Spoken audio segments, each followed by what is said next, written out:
살아있는 외계의 글 우주문자. 외계인들이 사용하는 우주문자는 글자의 생김새가 다양하고 특이했다. 샤르별의 인류들은 우주문자를 이용해서 통일된 언어와 글을 사용하고 있었지만 우주문자의 서체는 다양하게 개발되어 사용하고 있었다. 우주문자를 써놓은 모습들을 보면 마치 살아있는 생명체들이 쉬지 않고 꿈틀거리는 모습을 하고 있었다. 우주문자를 이용하면 우주의 모든 인류 사회에서 사용하는 언어나 목소리들을 다 표현할 수 있었으며 지구에서 사용하는 모든 언어도 표현이 가능했다. 그뿐만 아니라 우주문자는 자연의 소리들까지도 실음에 가깝게 표기하고 있었는데 우주문자는 그렇게 다양한 음과 소리를 표기할 수 있는 기능이 있었다. 우주문자는 정서체, 흘림체, 예서체 상징 표현문 등 다양한 서체들로 구분되어 있었는데 특히 예서체를 이용해서 우주의 철학과 묵시적 내용 등을 표현하기도 했다.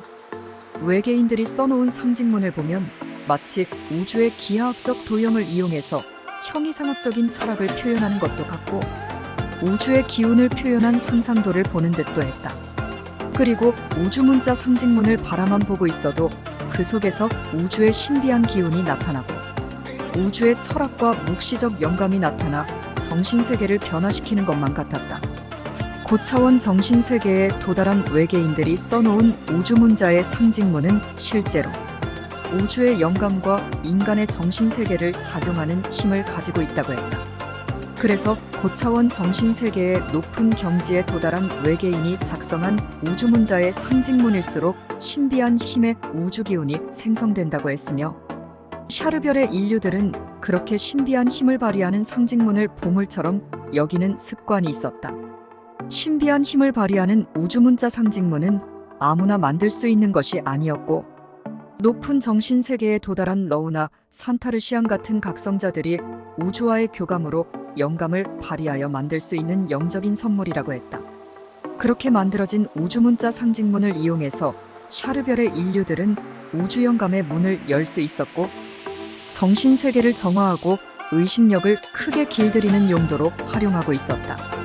시디바도 틈나는 대로 우주문자 예서체인 상징문을 쓰면서 고차원적인 작품을 만들고 있었고 나는 그 모습을 옆에서 지켜볼 수 있었다. 상징문을 만들 때는 크고 작은 붓을 이용해 검은색이나 붉은색이나 황금빛 등의 색으로 글자들을 그리고 썼다. 상징문은 우주문자의 특별한 서체를 이용해 온갖 형이상학적인 변화로 작성한 글자들에 지나지 않았지만 시디바가 써놓은 상징문의 작품들을 들여다보고 있노라면 나 자신도 모르게 의식세계의 변화가 발생함을 느낄 수 있었다. 그렇게 신비한 상징문을 몇 가지 만들어 시디바는 나에게 선물했는데 감정의 변화를 조율하고 의식세계의 변화를 조절하는 용도로 만들어진 상징문이었다. 시디바가 써준 상징문 앞에 물그릇을 놓아두고 우주명상을 실천했는데 그때마다 우주와 통하는 교감을 느끼며 우주정신세계의 항해를 계속할 수 있었다. 시디바가 써준 상징문의 글자들이 의식세계를 조절하는 것은 신기했다. 맑은 물과 시디바의 상징문을 이용해 날마다 정성스런 우주명상을 실천하면서 우주문자와 우주언어를 익히기에 힘썼다. 우주문자를 익히는 것은 한 달 정도의 기간이 필요했는데 지구의 어떤 문자나 언어를 익히는 일보다 어려운 과정이었다. 우주문자를 익히고 나서 차츰 쉬운 우주언어부터 배우기 시작했으며 그때부터 우주문자로 기록된 서적과 글들을 조금씩 읽어나갈 수 있었다. 처음 읽기 시작한 외계인들의 글은 주로 우주와 정신세계에 관한 내용들이었는데 대충대충 이해하고 읽어보는 내용들이라도 무한한 우주의 힘과 지혜를 느낄 수 있었다. 외계인들은 글을 쓸 때에 종이에다 하는 것이 아니라 부드러운 옷감 같기도 하고 얇은 가죽 같기도 한 두루마리 천을 종이 대신 이용하고 있었다. 외계인 세계에서는 종이를 만들어 쓰지 않으며 그래서 글을 쓸 때는 누구나 두루마리 천을 이용한다고 했다. 두루마리 천에 글을 썼다가 지울 수도 있고 영구적으로 보존할 수도 있었는데 두루마리 천은 얼마든지 길게 연결할 수도 있어서 수제품 책을 만들 때 사용했다. 그리고 두루마리 수제품 책의 내용들은 전자책 속에 그대로 입력시키거나 저장이 가능했고, 전자책에 기록된 내용들은 다른 사람의 전자책 속에 전송시켜주는 일도 가능했다. 말하자면 외계인 세계에는 첨단 문명의 힘을 빌린 전자책을 이용해 지식과 정보를 전달하는 매개체로 삼고 있었지만, 의외로 원시적 수단의 두루마리 수제품 책도 널리 애용되고 있었다. 수제품 책은 원시적이고 사용하는데 불편하기는 했지만, 책을 만든 사람의 정성과 인격이 그대로 숨쉬고 있다는 점에서 소중한 가치가 있었다. 수제품 책은 웬만한 정성과 노력이 아니면 만들 수 없었는데, 수제품 책에 쓴 글들은 주로 정신세계와 진리에 대한 깨달음의 내용이나 시나 노래단상 같은 창의적 의미들에 관한 내용들이 주종을 이루고 있었다. 이렇게 힘들게 만든 수제품 책은 자신이 영구적으로 소장하면서 소중한 재산으로 삼기도 하고, 소중하게 생각하는 이웃이나 친구들에게 마음의 선물로 전달하기도 했다. 그래서 외계인들이 살아가는 샤르별에서는 다른 사람에게 받는 선물 중에서 수제품 책을 받는 것이 가장 큰 영광이며 기쁨이라고 했다. 시디바가 관리하는 석실의 서고에도 다양하게 만들어진 두루마리 수제품 책들이 소장되어 있었다. 두루마리 책들은 폭이 좁은 것도 있고 넓은 것도 있었으며, 길이가 길거나 짧은 것 등 다양했다.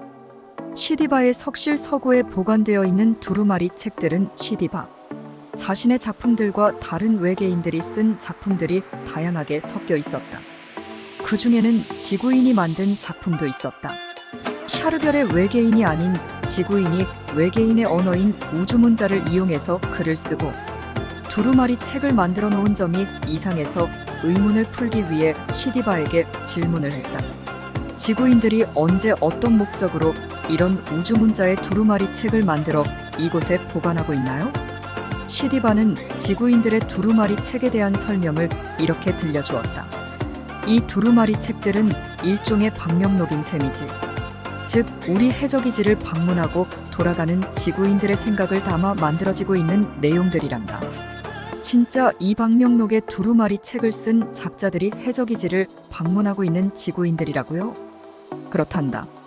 지구인들의 아주 다양한 사상과 깨달음이 이 두루마리 책 속에 기록되어 있고, 앞으로도 더 길게 연결해서 기록되어질 것이다. 너도 앞으로 좋은 깨달음을 얻을 때마다 그 내용들을 방명록에 기록해 두어라. 그렇다면 큰 영광일 것 같습니다. 시디바의 설명을 듣고 나서 지구인들이 기록한 두루마리 방명록을 읽어보니 해적이지를 다녀간 인물들과 소감들이 다양했다. 어떤 지구인은 우주정신 세계에 대하여 느끼고 생각한 점들을 장문의 긴 내용으로 적어놓기도 하고, 어떤 지구인은 차원 높은 생각들을 짧게 표현해서 적어놓기도 했다.